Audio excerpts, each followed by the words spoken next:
comme Maison Mère, comme BCBG. Donc moi, quand je chante, il faut aussi que les autres qui m'accompagnent puissent chanter aussi. Donc j'aimerais aussi chanter des chansons où il y a des solos vocales pour que les autres aussi puissent avoir de l'espace, que leurs fans aussi le voient, pour que tout partager ces moments ensemble. Donc voilà. Et l'autre question c'était les choix des bandales, c'est l'organisation qui a fait ça. Mais aussi il faut le savoir, parmi les sponsors du concert, il y a Pigeon Vert. Pourquoi aller autre part qui est resté chez soi? Parce que Pigeon Vert c'est chez nous. Pigeon Vert nous accompagne. Pigeon Vert a mis la main dans la poche pour contribuer à l'événement. Je ne voudrais pas aller chez quelqu'un qui n'a pas contribué pour l'événement. Donc voilà le choix de Pigeon Vert. Et je les remercierai toujours. Cousin, bonsoir. Alors, au ici devant nous, la presse, pas outil de partout baillé, mais j'ai constaté une chose, d'être respecté par mort. Tokufili Chalamwana, Tokufili Beverkis, 1 minute de silence pour mon yamote. Pour la respect par mort. Ma question est celle-ci. Héritier Watana Bilapuga Motona Tembe, on s'est préparé à conséquence pour affronter le 25 décembre. Parce que Osaka a 2 albums, Osaka a 4 ans, il y a carrière, il y a la team de Wata. Est-ce que Osaka a la force de Osaka na makambo, ou yokotondi sa stade? La première des choses, troisième des choses, jusqu'à maintenant, ma vente de billets est vraiment faible. Nazara qui n'a pas fait la lobby, la côté de chef coutumier, de Sololi. Mais, Tokei, tu sommes au banana, qu'on sommes batiqués, na carte total, il y a une peine. Na masangambila ezati. Watanabe, Subula.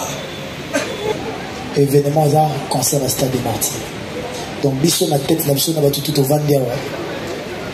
Ou dévancer biso peut-être, bah, 1 minute de silence, on a drossé mon cas pour la maman, tu as la moine pour la papa Verkis, pour la maman, on a biso, bah, au Koufana Est, etc.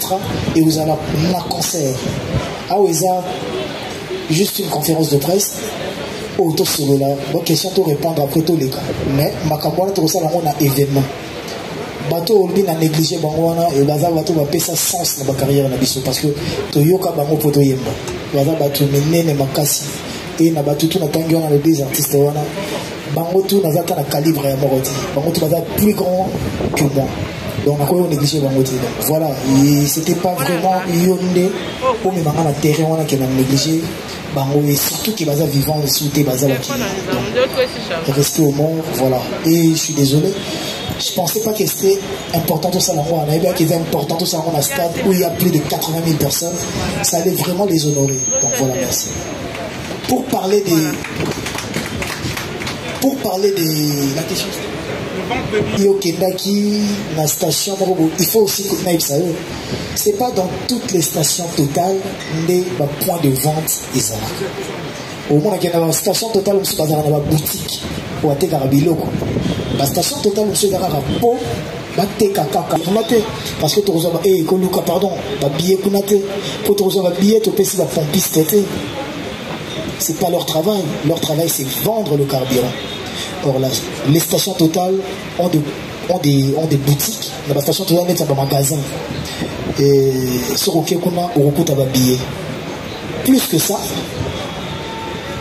net dans la station totale à Lemba to ya 24 déjà bien monsieur ce aussi là celui qui est l'eau on a pas payé bango aussi au recoute à billet n'a pas chose à comprendre et ngai ezape boulot na nga penzate na landelaka bateka ki billet wa pezali billet wa pezati to billet wa pekota ki billet wa pesilaki. Moi mon rôle mon travail c'est chanter et danser. Laissez aussi que votre comité d'organisation va l'année la macambona parce que ceux qui n'ont pas l'année la macambona sont na rolanda mambo instrument, na rolanda mambo sécurité, na rolanda mambo podium, mambo belé.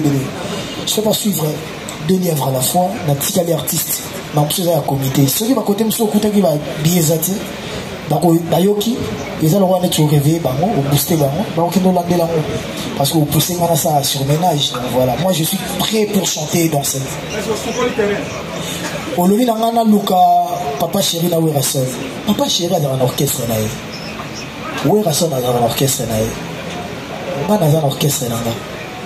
concert où tu as été dans l'orchestre. Ce qu'il faut bien avoir chez lui, il faut bien avoir un seul. Il faut bien avoir un concert. Non. Il faut bien avoir un pour bien avoir déjà depuis Kalakala. Moi, déjà depuis Kalakala. Concert, mais le roi de la forêt m'avait dit une chose avant le voyage. Abisinga, au Lingaki, qui a relevé le défi, tu l'as fait avec tes albums, tu l'as fait avec tes concerts. Aujourd'hui, tu es au stade de martyr, bats-toi. Quand Papo a Otayo artistiquement, à Ebisio Bunda, c'est pas parce qu'il y a Boïko côté là-haut, parce qu'il y a Boïko aidé. Non, peut-être parce qu'il y a moment que tu es capable de faire quelque chose et que les autres vont prendre juste conscience. Et je pense que ceux qui il faut la scène à aider pas les rois de la forêt, papa chéri, il faut le wango. Ou je pense pas ceux qui font la scène en haut, il faut mettre le boulot. Toujours bosser pour tout ça, la concert bien, concert et Rosala, très très bien. C'est la même. On a peine à au même moment, pendant qu'on a Robé, peut-être quelques mois après. Je voulais vraiment laisser le temps qui concerne sur les cas. On a fait un effort de côté Kassus à 2-3 semaines pour que tout le monde accompagne. Et bien, il y a affiche au Matakak après le 1er décembre. Bandrol et au Matakak après le 1er décembre. Mais pendant que nous sommes dans les fanatiques faisaient des affiches dans Dengue Nabango. On a commencé à tout ça, les shooting photos. Donc ça veut dire que les fanatiques sont libres de faire des choses ou peut-être de polémiquer, de parler, de créer des rancunes. Ils sont libres, ils ne sont pas dirigés, ils ne sont pas gérés. Mais moi maintenant, je ne suis pas fanatique d'héritier. Moi je suis artiste. Donc ce fan a salé l'eau aussi comme moi et c'est Pélisina. Parce que on a une boule, on a des stades dans ton champ, on va finir au team de Gango. Pour on a une boule qui est au team de Gango, on a une la samba, on a pour les rois de la forêt, on a stade de Béli, on a PC cadeau à cadeau là. Il y a un cadeau anniversaire à Noël. Toro team de Gango petit champ, on peut pas na champ ben dans un stade, tout champ côté ba terrain bas Bekatef. Toro team de Gango, si on tout ça na beta, on a non peut côté comme là. À Robeta. Mais tout ça on comprend. Mais quand on dit que toi aussi ça va rouler sur la stade. Maman, moi je vends le pain. Pourquoi tu veux que je fasse la publicité des sardines? Je vends le pain. Pourquoi on a fait la publicité à spaghetti? Pourquoi on a fait la farine? Non. Moi je vends héritier. Chacun doit se vendre. Et maintenant je reste aussi conscient que le stade des martyrs n'a pas été construit pour moi seul. Et là, le stade des martyrs, il y a pas Congolais. Qui peut jouer? Va jouer. Qui veut jouer peut jouer. Après moi, il y aura des artistes qui le feront. Parce que nul ne pouvait croire que le 25 mois, je serai au stade. Peut-être même en février, peut-être pour les gamins. Parce que tous les Congolais, et c'est tous les esprits à continuité. Même on aura deux salles à mandature. À continuer sur la mandat. On ne peut pas mondele. N'est pas ça la ministre. Côté à mon arrière, il y a des soutiens. Ministre va continuer à Kenya. Il sera tout le monde à Mokili Bongoté. Fera son concert. Je lui souhaite bonne chance, comme je l'ai fait avec tous les autres. Moi, je suis un artiste. On a côté à la terrain me soutient. Moi, pour moi, on a bêta. Il faut pas bêta. Tant que la bêta, on a bêta. Vous comprenez? Donc voilà, tant dans le banc pour héritier et non pour créer ma caméra. Tout va pour ça bêta stade, bêta stade. Mais aussi il faut se le dire, que bêta stade est la facilité.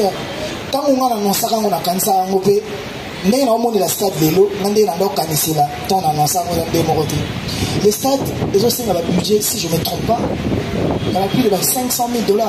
La 400 quelques 500 000 $. Donc si on vend au bêta stade, combien? Parce que sponsor a coupé ça au PT au Boyoganaki. Il faut y couvrir. Producteur pas autant là que non, la publicité belé. Donc on comprend que avant de parler des autres, on parle de nous et pour aussi éviter de polémiquer inutilement. Maintenant c'est un héritier tout autre stade oyemba. Na oyemba na niveau moko tout autre niveau bina Corée. À un niveau morondi. Imagine que ma propre frère a joué orchestre en Afrique du Sud. Vous savez ce que ça m'a coûté? C'est les yeux de la tête. Et après, Nandima qui va misala zala libanda ba famille na bango libanda ba problème na bango pour zala plus concentré. Et je pense qu'ils sont prêts à le faire. Et le plus grand défi c'est la sécurité. Tout est ok. Bravo pour ce challenge. Mais tout comme moi, tu sais que Franco Longo m'a dit qu'il est pas très bien de la société congolaise, Pascal Rochot-Taboulay n'ont pas quand même eu forcément besoin de jouer au Stade de Martyrs parce qu'il n'en avait pas. Et depuis la création du Stade de Martyrs, c'est qu'aujourd'hui, pour inscrire son nom dans le panthéon de grands musiciens congolais, il faut forcément faire les Stades de Martyrs. Tu as accepté de relever ces défis dont plusieurs aînés n'ont même pas le courage de les faire. Ça, pour ça, on t'applaudit. Loin de toute attente, par la plus grande stupéfaction de plusieurs qui ont pris part au concert du retour du clan Wenge, musique 4x4, on a vu Héritier se faire convier par ses aînés. Et ça te donnera d'ailleurs ce nom que tu portes aujourd'hui, le dernier fils du clan Wenge. Est-ce que ça sera aussi idée pour Héritier Watanabe?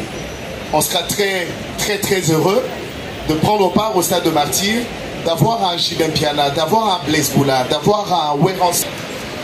Et après, je n'aimerais pas aussi beaucoup parler parce qu'on n'a pas beaucoup de temps.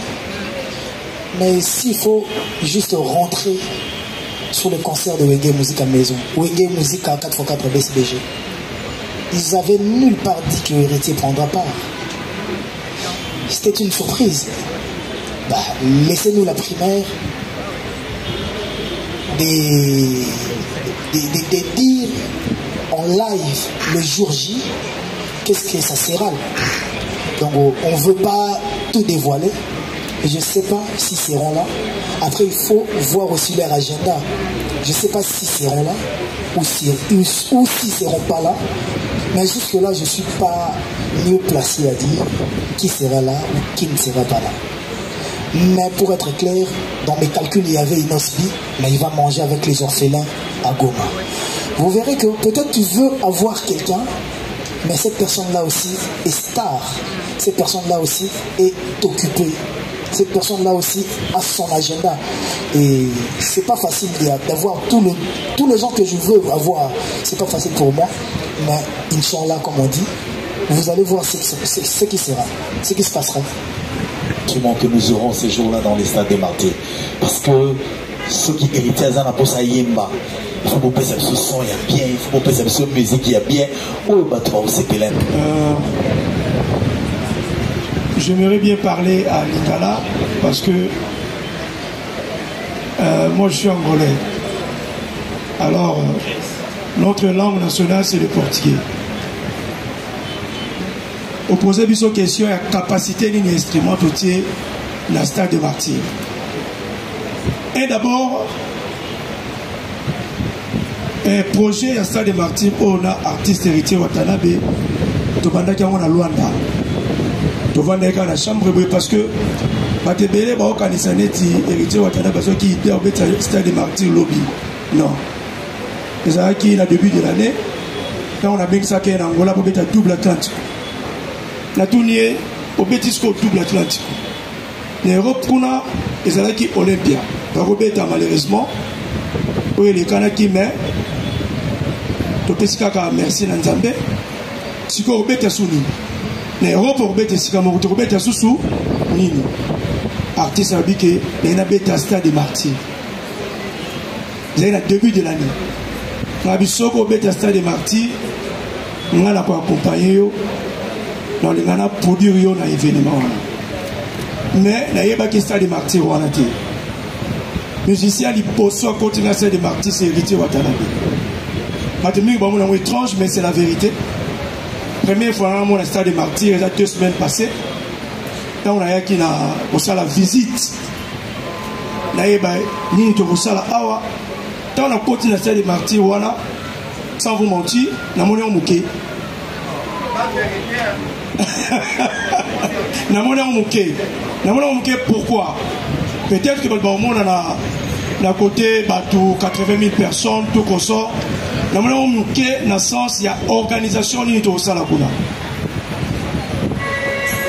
Côté déjà, instrument, pour ceux qui visitent en Congo démocratique, on a que le Congo va instrumer Zalité. Le Congo va instrumer Zali. Mais tout le monde qui est instrument, kende na rumba congolaise. Mais instrument, il y a Alors, tu préférais qui qu'on soit brésilien? Mais c'est la vérité. Et là, on va angolais, polémique, côté instrument, on va brésilien, instrument et outil lipanda, et à Angola, la minute oyo, et ça n'anzela et koya pour kota à la Kinshasa. Il y a un publié en côté, tout l'accès camion, et en gros, côté à la frontière, tout consort. Cohésion culturelle dans ma organisation à Bissau. Je suis ingénieur, il y a lumière, il y a Congo démocratique. Mais c'est là qui peut choisir dans l'aïe. C'est là qui choisit artiste. Parce que dans ce qui est à Tambola, la Kenya qui est dans la maison, tout il y a lumière, il y a Kinshasa. Dans la maison, tout il y a lumière, il y a son, il y a Kinshasa. Dans la maison, tout il y a podium. Côté lumière, tu retravailles là, Manon. Combien d'entreprises les amis? Sonolight. Alors, côté podium Pélingo Angola. Mais avec une honneur d'abord, la Kinshasa, la terre, la podium les la Kinshasa. Tu préfères qu'on travaille là, Kenji Sono. Donc, on a la référence aussi côté organisation, et ça va référence Mogo Oyo, Bino Boyebi, on a qu'à marcher la Bissau. Des grands sponsors, je ne sais pas si la Bra Congo Azamouké, je ne sais pas si Total Azamouké, je ne sais pas si Trace Azamouké, je ne sais pas ceux qui obstinés, obstinés SRL, groupe Chilamouina, mais habité sponsor aux Oloba. Où est mon nez tous à la bango, dommage tous à la bango, où est Mickey Wana. Jusque-là, tous en avons, nous avons d'instrumenté, nous avons lumière, nous avons la nyongo mutute, nous avons ce signe qui comme budget, le sponsor, le sponsor a mis le concert après, base la concert, le sponsorisé. Où est Mickey Nabiso, ça a grand boulot, nous avons ce bango, parce que la Bra Congo, les lots n'a évité ceux qui vont plus que la Bra Congo. La Bra Congo encore, la Bra Congo a la Skol, la Bra Congo a Tembo, la Bra Congo a Castel, la Bra Congo a parce que photo est bon qui moté ma bébé dans la société autant la non comme comme il est à Mina Intel. Bato wana bayaki bo signer na bango protocole d'accord mais il y a triqué t'as ko simbate concerné aux alamobulu t'as la coûte il y a trop de choses qu'on ne peut pas dire parce que si tu veux que je te cite même les noms je peux les citer après pour créer pas polémique mais je suis pas venu ici pour ça.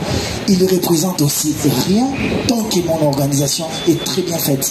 Donc merci aux sponsors qui m'ont accompagné et merci aux partenaires qui sont là, merci à l'organisation et aux producteurs. Donc moi il me suffit. Un tien vaut mieux que deux, tu l'auras. Merci. Le micro. Mamboui, merci. Bonjour. Oui, motivation est vieux pour venir à la conférence de presse. Ils ont même motivation recevoir pour nous regarder. Imagine que ma billet dans la station aussi là. Donc ça veut dire que motivation est allée. Ceux qui ont l'andi bien. Hier j'étais à une répétition qui tango. Les gens qui achètent des billets, jusque-là, pour Charlie Roubin, Azatena, Christian Champagne, n'avait sur Charlie. Il fallait que Charlie ait une facture, il y avait aussi un billet. Jusque-là, la majorité des gens qui ont acheté des billets, ils ont alors 100 billets, 20 billets, 50 billets, 1000 billets. Eric Mandala a acheté 5000 billets sans VIP. Sur la 2 temps, il y a ils ont acheté des 1000 billets. Il y a le président William du Conseil national de la jeunesse qui a acheté 1000 billets parce que la société, ils achètent pour leurs travailleurs, pour leurs familles. Sans compter la station, pour comprendre que les gens sont motivés. Concernant les gars qui, s'il y a eu des problèmes, nous sommes photos de je crois bien que Motomoro était en Canada, alors que c'est un concert à Gondé, mais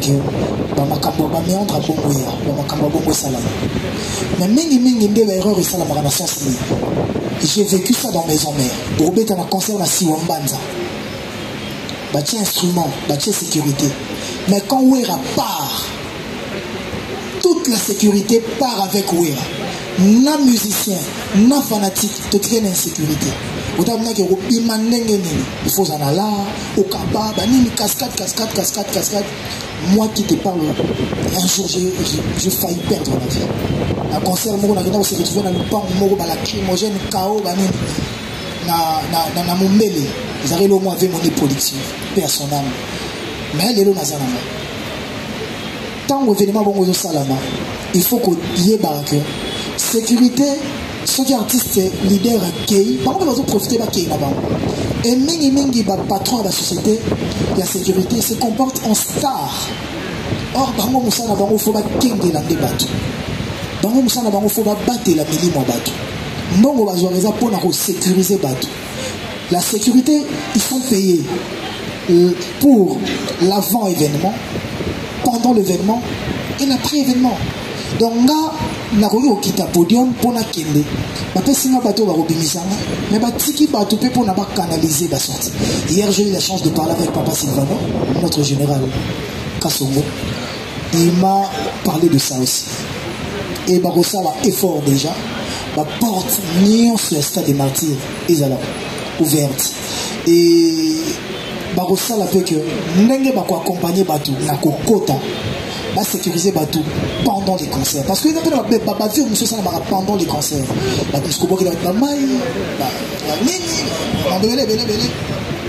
Et après les concerts, ils vont accompagner les gens.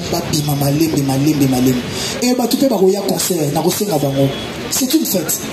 Concert où on a besoin de Noël, on va fêter en famille. Oui, et les orphelins, et les chégués, ils vont fêter avec quelle famille? Leur famille. C'est nous, c'est toi, moi, eux. C'est nous, on va fêter avec eux. Par exemple, en 2500, on va se bien. Stade, on a fait un tabou, Kangi porte des nez, on va se faire des bakota, donc, ils ont jour à Noël, ils ont la fête. Ma parent regarde à moi hier regarde à l'équinaï, l'équinaï yanaï, de conscientiser Karabat, que va se comporter bien, parce que ceux qui l'équinaï ont moninga koufi, Micha la tête na ospo que c'est la l'équinamba, et après la Bible nous dit attention au bateli ndengeneni, ceux qui prêtent grand prêtre notre Dieu à batelité, mutbato vazo batela en vain. Le protecteur, le gardien par excellence, notre Dieu sera avec nous. Je vous dirais, le carnaval est salami. Zonga n'a pas l'état la carnaval, au moins un nombre à battre, pour vous comprendre. Mais dans le carnaval, je ne dirais pas qu'il n'y ait pas eu de dégâts. Ma voiture est boukanaki. Mais il n'y a eu aucun mort. Pourquoi il n'y a aucun mort? Parce que moi, en quittant Djobour, en rentrant ici au Congo, j'avais fait un vœu à mon Dieu. J'ai dit, mon Dieu, je ne veux pas boire pendant le mois de décembre. Je ne ferai rien au mois de décembre. Oui, alors là, vécu tous les jours. Et le vie tous les jours. Pour se sacrifier pendant eux. Je veux que l'événement n'a pas tout ça là. J'étais devant et j'étais sur 24. Ma voiture est toute année dans la moto. Un ami est venu me dire qu'il y a eu 4 morts. Je ne sais pas si c'est grave. Si on a eu ce bateau, on a eu un accident, on a tout vivant. On a tout en bonne santé. Tout ça, on a une répétition de lui. Donc parce que ce que ça veut l'ensemble, il y a une tabate là, il y a tout là. Merci. Que tout signé à Souka. Donc, on est au lot, ceux qui n'ont foutu qui assurance T, les lots, l'après-midi, on va annuler le concert. Donc, si on annule en côté, au moins il va y avoir un podium. Ça veut dire que le concert est assuré. Donc, on a eu un micro, on a vu le merci. Parfois. Na stade de Martyrs, tout le monde a réagi à Beta Stade, ça appuie. Il y a Papa Wemba au Kofi Olomide, na Simanae. Tout le monde peut ouais rançon à Beta Stade de Martyrs, sans appui, il y a pas peur. Mais les autres, tout le monde est hérité à Tolobi, au Rotindi Stade. Mais Rotindi Stade, il y a tout le monde. On se compte beaucoup plus dans Wera, JB, na ba Adolphe Dominguez tandis que dans la conférence pour na bina compter la JBT na we raté bango est blessé bango peut-être bango soutenir na CC va soutenir Mati non concernant moi c'est une décision na ebi toute question de le mot na ngaba ma réponse est qu'on va blesser même et pour mal et qu'on va blesser papa chéri qui vient de la forêt après ça il faut même ma fanatique na wa na mabe mais pour prendre la décision de faire mon concert au stade de Martyrs c'était une décision personnelle. Mon concert c'est moi à l'affiche pour preuve ah au moni longia motuté au moni nénété mais cela ne m'empêchera pas et qu'on rabaisser là en rien de mettre en valeur les deux grandes stars de mon pays, les deux plus grandes stars selon moi, n'a pas mettre en valeur pour m'appeler ça ma chanson pour la vendre et voilà. Merci. Quand je te comprends Ken, j'ai eu à appeler un jour Boutalikas pour lui dire que Nathalie Bino n'analyse Nabino et que le lobby qui a signé arrêt des morts et la carrière nanga parce qu'il a osé que Tchada a sorti l'album nanga le 18. C'était pas moi, c'était le producteur David Monceau, mais n'a pas victime. Na ebisa Boutalikas tozano na décembre 2020. On se rappellera. Les mots tous en vélo. Miange mi de mon frère, de moi et tous en micro.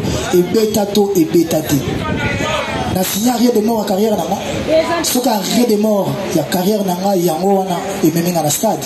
Pour comprendre que quand on veut bien faire les choses, on le fait. Moi, quand j'ai fait mon concert ou quand j'ai sorti mon album, j'ai visé personne.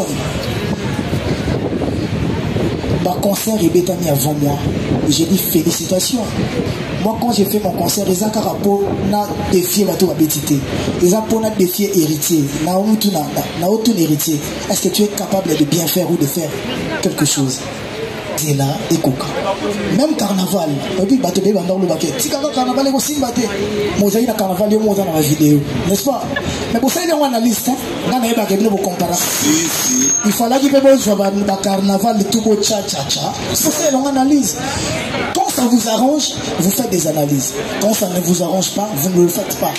Mais nous, on est habitués, frère, nous, on est habitués à le prendre comme ça. Ken Moutouaro Inayo, même Nabato Azarananga, mais ça va voir. Ken peut-être il me vend plus mieux que peut-être Binom Sou Azarananga. Parce que même Nabatak Nae, les autres teams Nago fanatique n'a pas prouvé Ken. Naroye Belé. Donc voilà que je le prends pas mal. Frère, il est prêt. Et on va voir après les concerts. Rendez-vous les 26. Avant toute la question. S'il te plaît. Non. Bon, mais le 18 décembre, Moutalikas Oyo Benaka, à l'Obara qui ont signé arrêt de mort. Tenabi, Moutalikas ou Tenabi na Tenabi que moi ma fête. Si on a toute la question là. Ah, on a d'abord chez mon nom quoi de retourner. Si on a toute la question là. Le président, Stade de Martyrs n'a déjà c'est sali plein. Parce que promotion est à malamou, stratégie est à malamou. La maison de production et vous l'artiste. Vous s'arrangez nini après concert ou pendant les concerts, vous kili mobimba et vivre live na yo. Pardon, on bien. La bandeli. Je pense que vous allez bien. Et après pour les images, enfants, pour les images il y a. Bon, il y a la qualité, c'est pas pour rien que le producteur Aïe Naba Matos y a jeté, de reçoit 100. Ceux qui inquiétude les à côté, on a l'ongo là yango parce que toujours à disposition. Par exemple en live sur le net et après, après venant parce que. Fréquence. Ouais, le stade, oui. Même le stade, on n'a presque pas de connexion. Oui, tous qui même l'aéroport, tous qui na drone. Mais drone, ils ont jamais les colos à 1 mètre. Parce que au bombardement, moi, ça va à l'aéroport en Gili. Donc, drone, c'est comme arme.